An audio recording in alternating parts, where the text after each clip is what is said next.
Good evening students, मैं आप लोग के लिए काफ़ी टाइम के बाद वीडियो बना रहा हूँ। 5.5 महीने बचे हैं इस पॉइंट ऑफ टाइम से नीट एग्ज़ाम तक, और ये बहुत ज़्यादा ज़रूरी है कि एक पर्टिकुलर चीज़ का हम ध्यान रखें।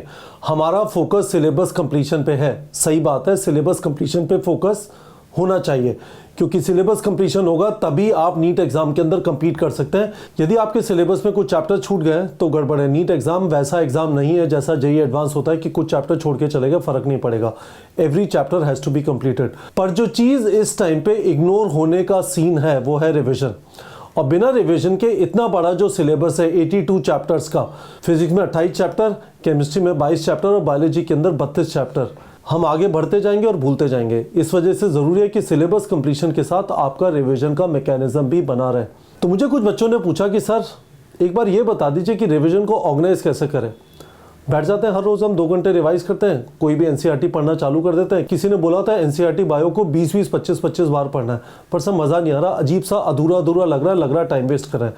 मैं इस वीडियो में इस बात का आंसर करना चाहता हूँ कि रिवीजन करें कैसे। सबसे पहले इस बात को समझ लीजिए कि रिवीजन ऑब्जेक्टिव बेस्ड होना चाहिए। वो ऑब्जेक्टिव है अगला टेस्ट। अगले टेस्ट में जो भी चैप्टर्स आ रहे हैं, आपकी कोशिश आज से लेके अगले टेस्ट तक ये होनी चाहिए कि मैं उन चैप्टर्स के लिए अच्छी तरह रेडी हो जाऊंगा, जिससे मेरा टेस्ट में परफॉर्मेंस अच्छा हो। और परफॉर्मेंस अच्छा होगा तो जो कॉन्फिडेंस मिलेगा वो मुझे फर्दर मोटिवेशन और मोमेंटम देगा मेरी नीट प्रेपरेशन में। तो पहली बात ये हो गई, ऑब्जेक्टिव बेस्ड रिवीजन होना चाहिए। और ऑब्जेक्टिव ये है कि हम अगले टेस्ट के सारे चैप्टर रिवाइज कर लें। दूसरी चीज़ ये है, इस ऑब्जेक्टिव बेस्ड रिवीजन होने के लिए आपकी टेस्टिंग डेट्स फ्रीज होनी चाहिए। फ्रीज कर लीजिए। आपने यदि टेस्ट सीरीज ज्वाइन नहीं किया, कोई भी टेस्ट सीरीज ज्वाइन कर लीजिए। यदि आप हमारी टेस्ट सीरीज ज्वाइन करना चाहते हैं, हमारी टेस्ट सीरीज जो 23 नवंबर आने वाले संडे से 340+ सेंटर्स अक्रॉस इंडिया चालू हो रही है, उसका नाम है असेंट 3.0। आप उसे ज्वाइन कर सकते हैं। आपने कोई और टेस्ट सीरीज ज्वाइन करनी है, दैट इज परफेक्टली ओके। पर टेस्ट सीरीज ज्वाइन करते ही आपकी टेस्टिंग डेट्स फ्रीज हो गई। आपको इंश्योर करना है कि उन टेस्ट डेट्स को आप रेडी होके जाएं। तीसरी चीज, हर चैप्टर के लिए 1.5 घंटे रिवाइज करना है। जो भी आपका अगला टेस्ट आ रहा है उसमें जो चैप्टर्स हैं, फॉर एग्जांपल असेंट 3.0 का जो टेस्ट है पहला 23 नवंबर को, उसमें 11 चैप्टर्स हैं। 11 चैप्टर्स के लिए अप्रोक्सीमेटली 17 घंटे का रिवीजन हो गया। आज से रिवीजन चालू करिए और आपको ये इंश्योर करना है कि आप ये जो 11 चैप्टर्स हैं इनको पूरा रेडी करके गए। और रेडी करने का मतलब है रिकॉल। इसमें से कुछ भी चीज़ आपसे पूछी जाती है तो ये नहीं हो सकता कि आपको याद नहीं है। You have to remember everything, और उसी के लिए रिवीजन करना है। रिवीजन और सिलेबस कंप्लीशन 2 डिफरेंट चीज़ें हैं। रिवीजन का अजम्पशन ये होता है कि आप इन चीज़ों को पढ़ चुके हैं, आप इन चीज़ों के ऊपर क्वेश्चन प्रैक्टिस कर चुके हैं। अब आपको इंश्योर करना है कि आप उन्हें रिकॉल कर पाएँ। रिवीजन का पर्पस रिकॉल है, रिवीजन का पर्पस सारी चीज़ को वापस करना नहीं है।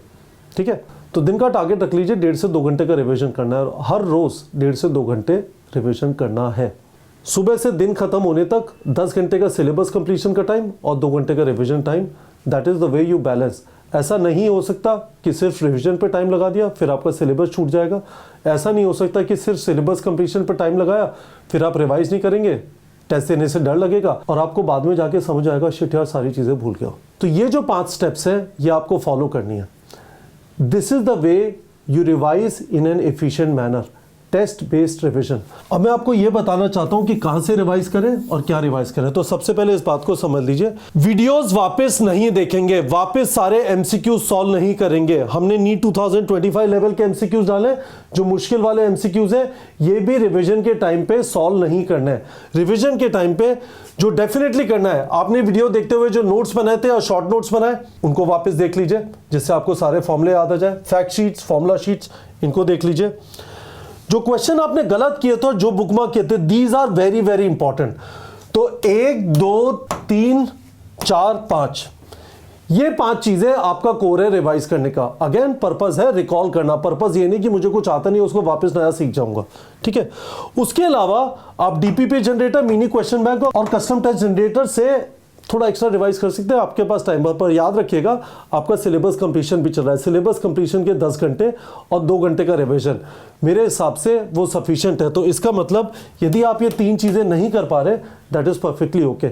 आपका पर्पस है कि आने वाले टेस्ट में जो चैप्टर्स हैं वो आपको सारे याद हो। सारी वो चीजें जो आपने उन चैप्टर से रिलेटेड पढ़ी थी, उससे रिलेटेड जो क्वेश्चन प्रैक्टिस किया था, उससे रिलेटेड जो आपको ट्रिक समझ में आई थी, आपको ये समझ आता है ऐसे क्वेश्चन से ऐसे अंदर घुसना है, ऐसे बाहर आना है, वो सारी चीज़ें आप रिकलेक्ट कर पाएँ और उसके बेसिस पे पेपर दे पाएँ, आपका परफॉर्मेंस पेपर में अच्छा हुआ। मैं वापस आपको बोल रहा हूं, उससे ज़्यादा कॉन्फिडेंस आपको इस टाइम पे किसी और चीज़ से नहीं मिल सकता।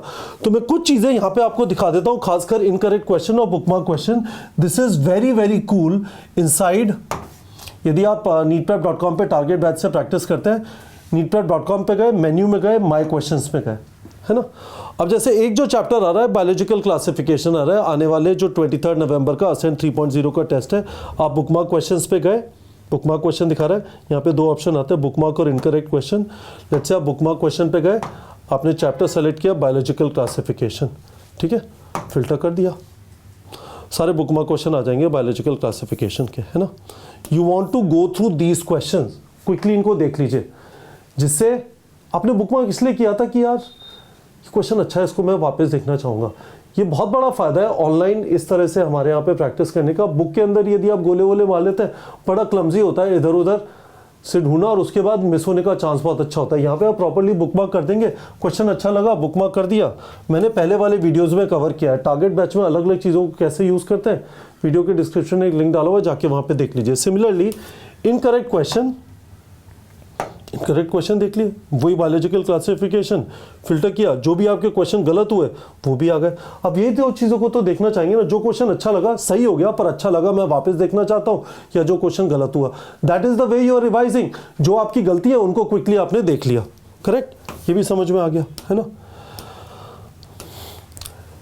इन सारी चीज़ों को लेके short notes, fact sheet, formula sheet, हमने आप लोगों को एक गूगल ड्राइव का एक्सेस दिया था। गूगल ड्राइव का लिंक वीडियो के डिस्क्रिप्शन में, उसको जाके भर दीजिए, कोई आपको एक्सेस दे देगा, वहाँ से भी आप यूज़ कर सकते हैं, आपको स्क्रीन पे दिखाई दे रहा होगा। तो गाइज ये चीज़ें मैं इस वीडियो में कवर करना चाहता था। स्टूडेंट ने मेरे से सवाल पूछा, एफिशिएंट प्रॉपरली ऑर्गेनाइज रिविजन कैसे करें। मैंने इस वाले वीडियो में इस सवाल का जवाब दिया। वो रिविजन हमेशा टेस्टिंग के अराउंड होता है।